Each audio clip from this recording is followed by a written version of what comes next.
Hello everyone. Today we are going to see about different types of breakdowns. Here in reverse bias, we know there is a term called breakdown. When your reverse voltage is more than this breakdown voltage, then this diode will conduct very drastically. That we know. Okay, in this breakdown, there are two types of breakdown. One is avalanche breakdown. Another one is Zener breakdown. First, we will see what is an avalanche breakdown. In avalanche breakdown, when we connect the diode in reverse bias, we will provide a reverse voltage. But there is no flow of current.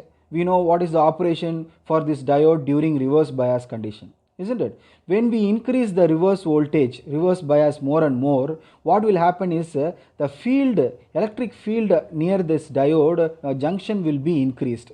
If the electric field increases, then its kinetic energy near the charge carriers will also increase. Charge carriers kinetic energy will also increase. So this will make the charge carrier's velocity also increase. If the velocity of the charge carrier increases, then electron will move and hit over these ions in this junction and divide them and separate them into electrons and holes. We know the ions like this are made up of are the combination of electrons and holes, isn't it? So when the electron hits over these ions, what will happen? These ions are separated into electrons and holes. In the same way, now new electrons are created. The newly created electrons again gains the kinetic energy, velocity, and then hits over other ions in this junction and forms new electrons and holes. So this type of process is an avalanche process. What is an avalanche process? So two electrons hit over two ions and form four newly two electrons. Now this total four electrons hit over another ions in this junction and separates them into electrons and holes. This way, increment in your electrons from 2 to 4, 4 to 8, 8 to 16. This is a cyclic process, isn't it? This will make all the ions inside this junction to get separated and no ions will be available in this junction. So due to this, the junction gets damaged and collapsed.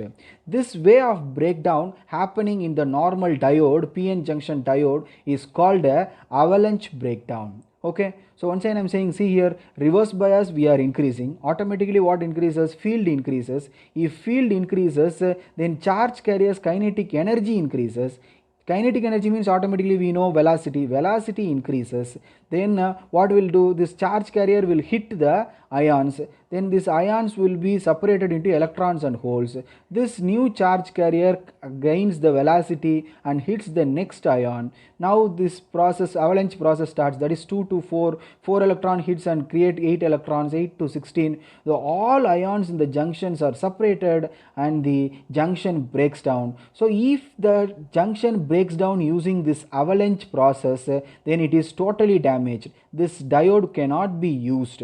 Okay, so there is one more breakdown. That breakdown is called a Zener breakdown. So that Zener breakdown means when we are using this type of Zener diode, when we use in the Zener diode, what is the main thing? Main thing is normally in a PN junction diode, it is lightly doped, but Zener diode is heavily doped. Zener diode, since it is heavily doped, when a diode is heavily doped, we know what is doping?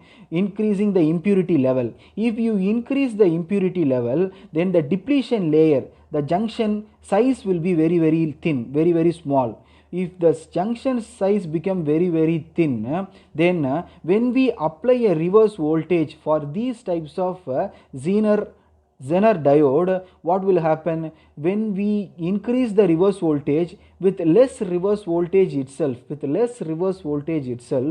diode's junction breaks down and it will make the current to pass through. Okay, so once again I'm saying, the Zener breakdown, the diode is doped with more amount of impurity. If it is having a more amount of impurity, then the depletion layer size will be very thin.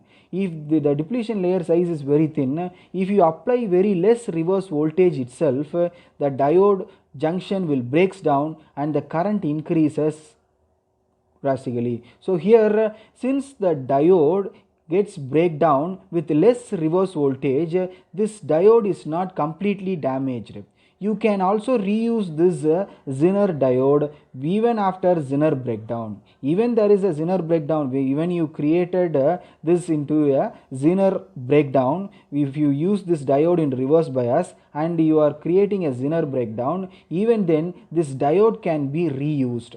But in case of avalanche breakdown, if avalanche breakdown happens, then you can't use the diode once again. So I hope you clearly understand what is the difference between avalanche breakdown and Zener breakdown. So avalanche breakdown, you know that there is a cyclic process 2 to 4, 8 to 16. Due to this, the avalanche breakdown happens.